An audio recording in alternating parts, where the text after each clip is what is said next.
चेतनार चैताली आज ये श्रृंखला विश्वास उपर आलोचना करने चाहूँगी। विश्वास अनेक समय आम छोट छोट कथा भांगी पड़ू आमर आत्मविश्वास दोहली जाए। तार गोटे जहाज कंपानी गोटे छोट चाकरी इंटरव्यू चली था। 17-18 वर्ष युवकटी ये स्कूल उत्तीर्ण से साक्षात्कार जाए तार साक्षात्कार नौ 3 जन वयस्क लोक जो गोटे जाए बसला पर अन्य कथा भितर पचरागला तुम थे जहाज नहीं जाऊच झड़ तोफान आसला मझी समुद्र तुम कौन कर कूल बहुत दूर अच्छे से कहे सर कि ना मु गोटे लंगर पकईदेवी। प्रथम जी पचार से कहला अच्छा ठीक अच्छे। एथर द्वितीय प्रश्नकर्ता पाई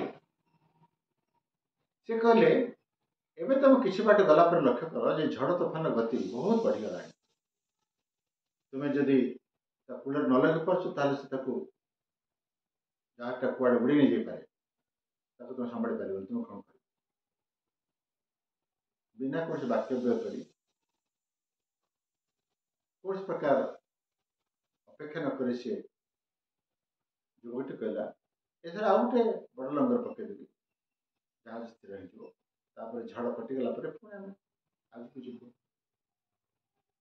तृतीय परीक्षार्थी जनक थे कठोर प्रकृतर से कहल बाबू एथर जो झड़ आसूची से झड़ एत बड़ से या कागज टुकड़ा भली नहीं उड़े कुआड़े पहाड़ कि कौट दिए कुटिदेव ये चूर्ण विचूर्ण हो तुम कौन कर।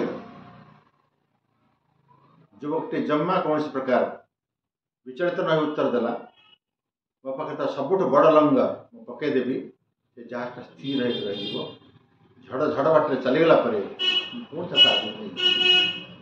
परीक्षार्थी मैंने पचारे ओ बाबू तुम्हें से समुद्र भितर छोट लंगर मझिया लंगर बहुत बड़ लंगर एत बड़ लंगर कौट पाच।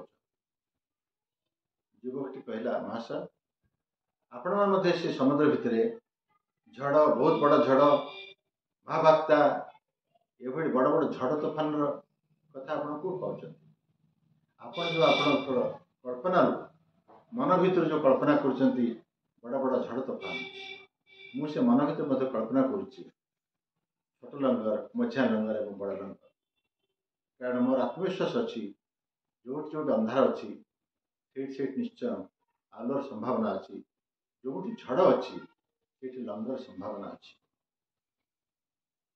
परीक्षक मैंने पिलाटर कथा शुणी चाहिए एवं तार आत्मविश्वास देखी खुशी हेले भाविले पिला ठीक कौच कारण विश्वास को लेकिन आत्मविश्वास को लेकिन जीवन जिया जाए भय आशंका को लेकिन जीवन जिया नहीं जीवन अच्छी भरोसा अच्छी आत्मविश्वास अच्छी।